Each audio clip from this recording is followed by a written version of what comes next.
सलाम आहे आणि साहेबांसाठी विशालची कशी 1.5 वर्षापासून 2 वर्षापासून माझं सिलेक्शन झाल्यापासूनची ओळख. विशालची ओळख अशी की विशाल लहान मुलांचे क्लासेस घेतो. 10वी पर्यंतचे. इंग्लिश मध्ये विशाल खूप हुशार आहे, गणितामध्ये खूप हुशार आहे, त्याचं स्पोकन इंग्लिश खूप छान आहे, टॉकिंग छान आहे. आणि विडणी सारख्या ठिकाणी मी म्हणायचो हा विशाल करतो काय, मुलांना शिकवतो का. नंतर त्याचे स्टेटस बघायला लागलो मी. खूप चांगल्या प्रकारे म्हणजे एकदम आर्थिक ज्यांना गरज आहे कोचिंगची वगैरे त्यांना खूप विशालने मदत केली आणि ह्यामुळे माझं विशाल सोबत सतत बोलणं व्हायचं. नंतर विशाल पण परीक्षा देतोय, अभ्यास करतोय, या गोष्टी लक्षात आल्या. विशाल स्ट्रगलिंग फेज मध्ये आहे हे लक्षात यायचं. अधून मधून बोलणं पण व्हायचं. विशालने मला कितीतरी वेळा सत्काराला बोलवलं, या आमची मुलं वाट बघतायत. पण या धावपळीमुळे या सगळ्यामुळे विशालकडे आजपर्यंत माझं जाणं झालं नाही. पण मी माझं भाग्य समजतो की माझं जरी तिकडे जाणं झालं नाही तरी विशालने माझ्या विनंतीला मान देऊन शब्दाला विशालने सुद्धा खूप स्ट्रगल केलंय. जसं की त्याने सांगितलं, वडिलांचं आपल्या समाजामध्ये तो एक ड्रॉबॅक आहे. किती चांगलं असलं आपण खूप चांगलं खातो. मला माहिती आहे आपल्यामध्ये खाण्याचं कोणाचंच वांदे नाही. तर आपण मटणाशिवाय माशाशिवाय सुकट तरी कमीत कमी आपल्या घरात आहे.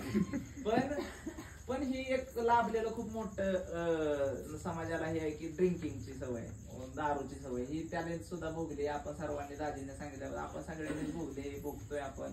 पण याच्यातून सुद्धा त्याने मार्ग काढत जो काय त्याला आलेल्या अडचणींवर मात करत त्यानं जो काही विजय मिळवलाय तो अगदी सगळ्यांनी वाखाणण्याजोगा आहे, क्रांतिकारी आहे.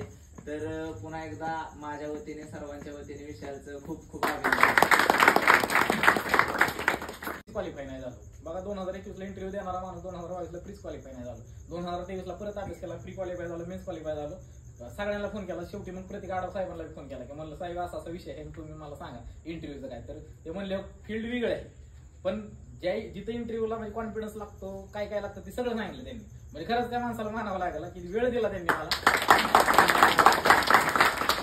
वेळ दिला आणि झालं. म्हणजे ते मी गेलो तुम्हाला सांगतो ज्यावेळेस मी इंटरव्ह्यू त्या हॉलमध्ये एंट्री केली. आता तिथं आम्हाला कळत नाही कुठला पॅनल आहे काय आहे. ते डायरेक्ट वर बोलावतात जावं ती वाजवतात तुम्ही वाजलं की जायचं असतं. मग ते बाहेर आलं मी आतमध्ये गेलो. मी डायरेक्ट म्हणलं गुड मॉर्निंग सर, लय मोठ्याने म्हणलं. त्या अख्या आवाज असा घुमला. त्यांचे काहीतरी लिहिणं वगैरे चालू त्यांनी असंच बघितलं कोण आलं बोललो. म्हणलं जाऊ दे आपण काय बाबासाहेबांच्या म्हणलं आपल्याला काय असेल ते असं म्हणलं डायरेक्ट. डायरेक्ट दाड आतमध्ये गेलो. त्यांनी बघितलं हा मग आता त्यांना वाटलं ह्याला खेचायचं जरा कारण एवढं मोठं मी बोलतोय वगैरे.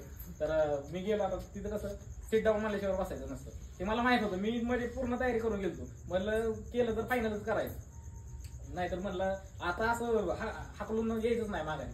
भलं त्यांची भांडणं करून यायची पण आता डोक्यात होतं. गेलो बसलो उभा राहिलो. त्यांनी 10 सेकंद म्हणजे असं पुढची शेजारी थांबलो 10 सेकंद मला म्हणजे असं थांबवलं. म्हणजे त्यांनी असं चेक केलं हे वस्तू काय करतो हे कन्फ्युजन झालंय. मी निवांत हा ठीक आहे तुमचं चालू आहे मी थांबतो मी असं थांबतो ठीक आहे. त्यांनी असं नाही वगैरे केलं हा ओके विशालजी या बेटी मग जोरानं थँक्यू सर म्हणजे असं ती म्हणलेला काय थँक्यू म्हणला. पहिला question direct tell me about your self. धाड धाड धाड धाड सगळं सातारा जिल्हा काही सोडलं नाही. माझ्या नावापासून सगळं जेवढं माझं ग्रॅज्युएशन कशानं झालं दड दड दड ती अशी तोंडाकडे अशी म्हणजे आपण म्हणतो ना तोंड वाचूनच बघत होती ना की काय करून आलंय.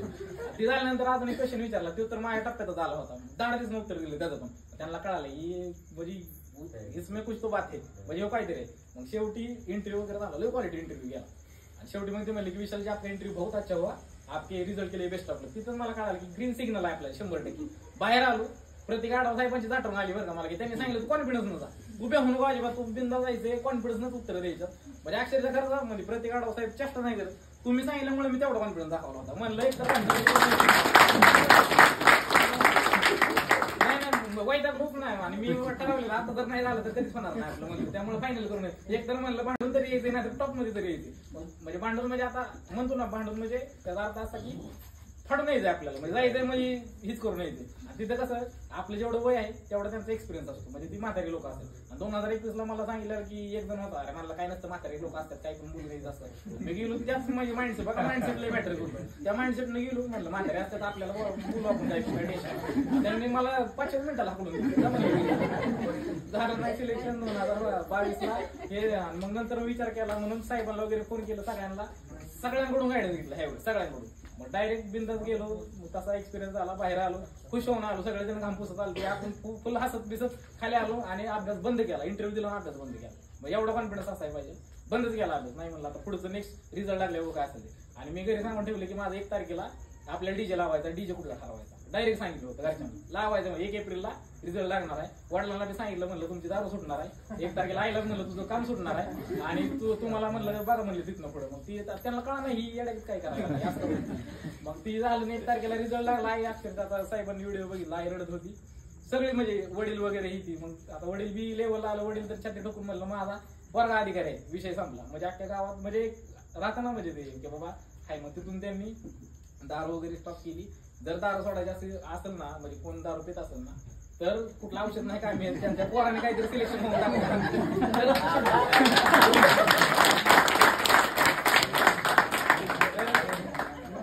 नाही खरं सांगतोय